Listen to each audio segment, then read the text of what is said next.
Sometimes your hobbies don't spark joy anymore. And it can be because a hyperfixation period is about to end. It can be because it served you at a specific moment in your life. But it can also be because it's simply overwhelming to be faced with so many options and not know what you're gonna enjoy. I'm Earl, I'm a cozy indie gamer and also a narrative designer by day. I talk about games and all things cozy. So if that's your thing, stick around. I'm a game dev and sometimes I'm stuck in a classic gaming rut where everything reminds me of work. I cannot find the one game that will allow me to finally reach flow state and relax. And then I found this really cool Steam feature that fixed it for me. And it is not the discovering queue. That is a terrible tool. So while the obvious answer might seem to be the discovering queue because Steam looks at what you play, serves you 12 games that you can click through, maybe you get to wishlist something great, it is simply not built to help you find hidden gems. It's a store algorithm first and a discovery tool second. The more you interact with it, the more it will figure you out over time, and that is a good thing, but it is really weighted towards top sellers, stuff that's currently on sales, things new to the store, and then somewhere in there, stuff that's actually relevant to you. And the games that do show up, well, most of them are there because something already went viral for them. To even get a game into the queue in the first place, you typically need somewhere between 1,500 and 4,000 wishlists in a single week, which means a streamer blew this game up, or TikTok went off, or they got into a big festival, but by the time a game reaches you through the queue, it already had its moment. And to be clear, there's absolutely nothing wrong with wanting to play a popular title. That is really not the take here. What I'm saying is that if you're already someone who watches a lot of gaming related content, reads about games, you've probably already heard of the things that the queue is pushing towards you. This seems to be a mix of very obvious popular answers and or very obscure titles that have nothing to do with my interests. So when I'm in a rut, scrolling through this doesn't feel inspiring. It's not giving me anything to look forward to. The tool that really changed it for me is your personal calendar.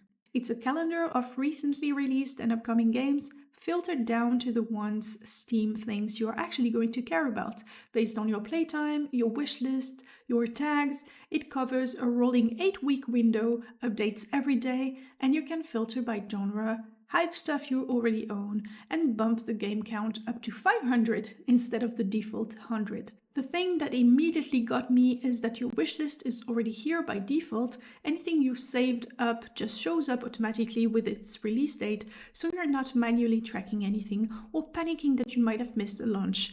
And if your wishlist is as chaotic as mine, then this is really useful because you saved something and then you never hear of it again. And this actually resurfaces those cool gems you had already found in the past.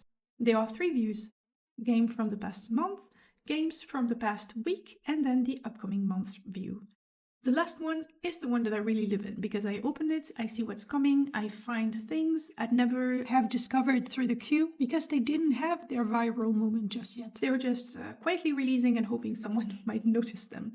And I do. I wishlist them, and then the calendar reminds me when they drop. So to sum it up, I do get excited about games that I was already excited about because this makes my wishlist much more visible, but also it gives me a lot of very accurately adjacent games that I might be interested in, which always makes me interested to go check out the tool that refreshes every day to see what else might I discover there. And I mainly play PC games. However, if you play on other consoles and you play games that also happen to be available on PC, this tool could actually be helpful to you to just get to discover more games that you can then buy on your Switch or on your PS5 or whatever it is that you're playing on. Because honestly, yes, buying books and buying games or looking for the perfect book and the perfect game is also a hobby on its own. And while ultimately it would be better to read more and play more, one way to get more excited about reading and playing is to do the browsing, is to find the gems that ultimately will get you out of your slumber. So if like me you are in a gaming rut, please do not just run to the discovering queue